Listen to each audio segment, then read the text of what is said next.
আমাক কি কৈছে চোৱা ইন্দ্ৰ নামৰ গাঁওবাসী এজনৰ এটুকুৰা চতুৰ্ভুজ আকৃতিৰ মাটি আছে গাঁও পঞ্চায়তে তাত স্বাস্থ্য কেন্দ্ৰ এটা প্ৰতিষ্ঠা কৰিবলৈ বুলি তেওঁৰ মাটি টুকুৰাৰ এটা চুকৰ পৰা কিছু অংশ ল'ব খুজিলে ইন্দ্ৰই এই প্ৰস্তাৱটো সন্মত হ'ল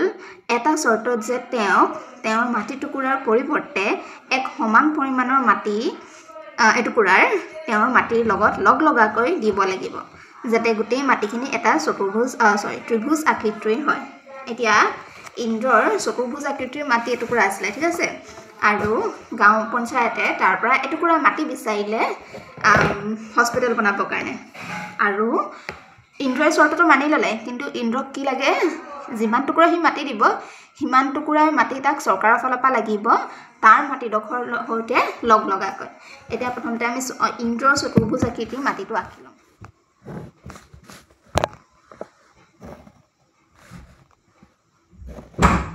মই ইন্দ্ৰৰ চতুৰ্ভুজ আকৃতিৰ মাটি আঁকি ল'লোঁ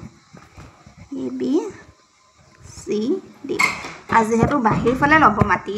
গতিকে মই চিৰ পৰা বহাই দিম চি এইফালেও বহাব পাৰে এইফালেও বহাব পাৰে মই এইফালে বহাইছোঁ আৰু এইডোখৰত মই নাম দি দিলোঁ ই হ'ব AC কৰ্ণ আঁকি ল'ম আৰু ACৰ সমান্তৰালকৈ মই BE টানি ল'ম তাৰপিছতে মই A আৰু E কি কৰি দিম সংযোগ কৰি দিম AE সংযোগ কৰি দিম হ'ল এটা ইন্দ্ৰৰ মাটি কোন টুকুৰা আছিলে এই টুকুৰা হয়নে ABCD ইন্দ্ৰই ভিতৰৰ পৰা দিব নিজৰ মাটিৰ ভিতৰৰ পৰা এটুকুৰা মাটি দিব সাপোজ এইডোখৰ মাটি দিলে হ'ল আৰু চৰকাৰৰ পৰা সি নিজৰ মাটিডোখৰ সৈতে লাগি থকাকৈ বাহিৰৰ পৰা এটুকুৰা মাটি ল'ব হয়নে এইডোখৰ মাটি ল'লে সাপোজ হ'ল এতিয়া আমি কি দেখাব লাগে ইন্দ্ৰই এটুকুৰা মাটি দিলে আৰু এইটুকুৰাৰ মাটিৰ বাবদ সমান পৰিমাণৰ মাটি চৰকাৰে পালে গতিকে এইডোখৰ আৰু এইডোখৰ কি দেখাব লাগে সমান দেখাব লাগে আৰু কৈছে যে আমাক কৈছিলে লাষ্ট লাইনটো যে তেওঁ এই প্ৰস্তাৱটো ৰবা যে গোটেই মাটিখিনি এটা ত্ৰিভুজ আকৃতিৰ হ'ব ইন্দ্ৰই যেতিয়া চৰকাৰৰ পৰা মাটি ল'ব তেওঁ মাটিৰ সৈতে সংলগ্ন হোৱাকৈ তেতিয়া গোটেই মাটি টুকুৰা ত্ৰিভুজ আকৃতিৰ হ'ব হয়নে নহয় এইডোখৰ মাটি আছিলে ইয়াৰ পৰা একণ দি দিলে আৰু একণ লৈ ল'লে ত্ৰিভুজ আকৃতিৰ হ'লনে ADE ত্ৰিভুজ আকৃতিৰ এটুকুৰা মাটি পালে নেহি সেইটো কথাই কৈছে এতিয়া আমি প্ৰমাণ কৰিম লিখিবা বিশেষ সূত্ৰ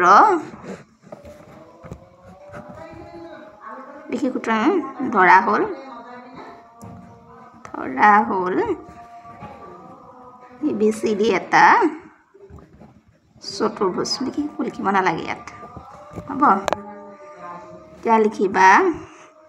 এতিয়া অংকনৰ পৰা ষ্টাৰ্ট কৰিলে হ'ব প্ৰমাণ কৰিব লাগে যে লিখিলে লিখি দিবা প্ৰমাণ কৰিব লাগে যে AOB সমানকালী COE লিখিবা অংকনত আমি কি কৰিছিলোঁ এই DC বাহুডালক ই লৈ বহাই দিছিলোঁ হয়নে লিখিবা DC বাহুক ই বিন্দুলৈ বঢ়াই দিয়া হ'ল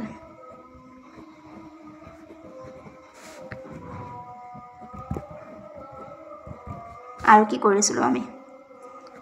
AC সমান্তৰালকৈ BE আঁকিছিলোঁ হয়নে লিখিবা AC সমান্তৰাল BE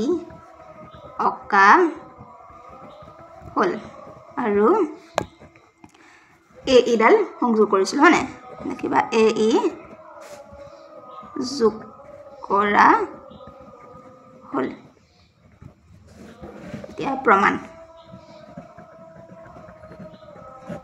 প্ৰমাণত কি ল'বা যেহেতু আমি AC আৰু BE সমান্তৰাল উলিয়াই থৈছিলোঁ AC আৰু BE এতিয়া এই সমান্তৰালৰ ভিতৰত থকা দুটা ত্ৰিভুজ দেখা পাইছা AC আৰু BE সমান্তৰাল উলিয়াই থৈছিলোঁ নে আমি এতিয়া ইহঁতৰ ভিতৰত থকা ত্ৰিভুজ ল'ম চাবা কি হ'ব পাৰে ABC এটা ত্ৰিভুজ আমি ল'ম আৰু AEC এটা ত্ৰিভুজ ল'ম এতিয়া চোৱা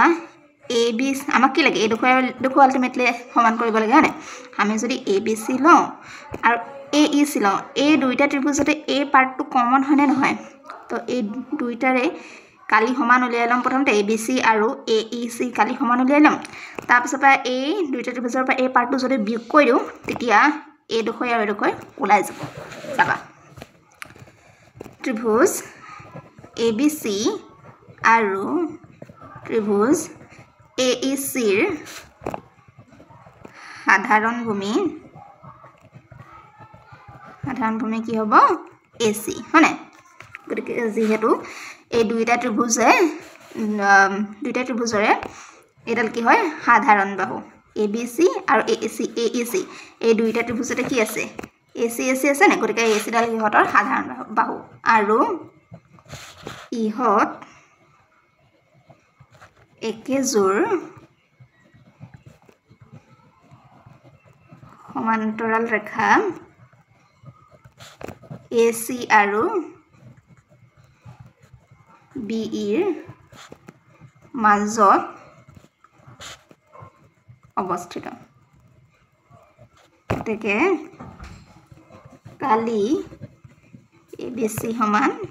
কালি AEC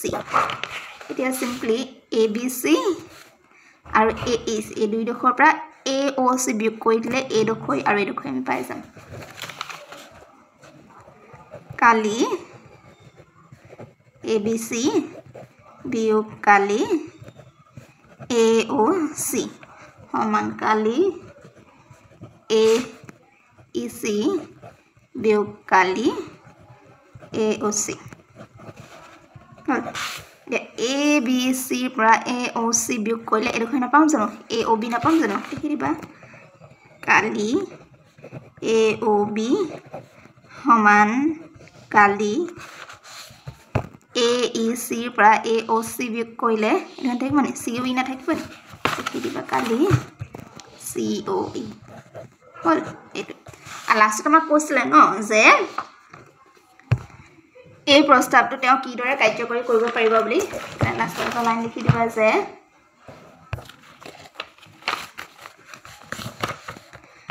এতেকে ইন্দ্ৰয়ে কালি AOB অংশটো স্বাস্থ্য কেন্দ্ৰ বনাবলৈ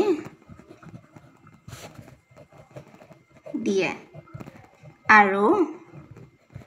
তাৰ পৰিৱৰ্তে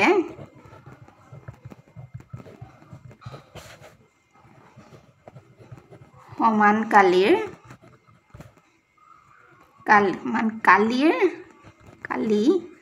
COE অংশ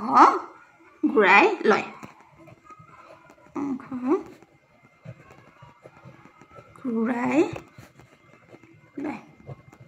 হ'ব শেষত মাটি টুকুৰা ত্ৰিভুজ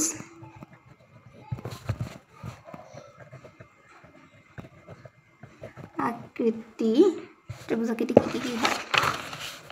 এইডোখৰ মাটি দি দিলে আছিলে কি ABCD আছিলে এইডোখৰ দি দিলে আৰু এইডোখৰ ল'লে ত্ৰিভুজ আকৃতি হ'ল নে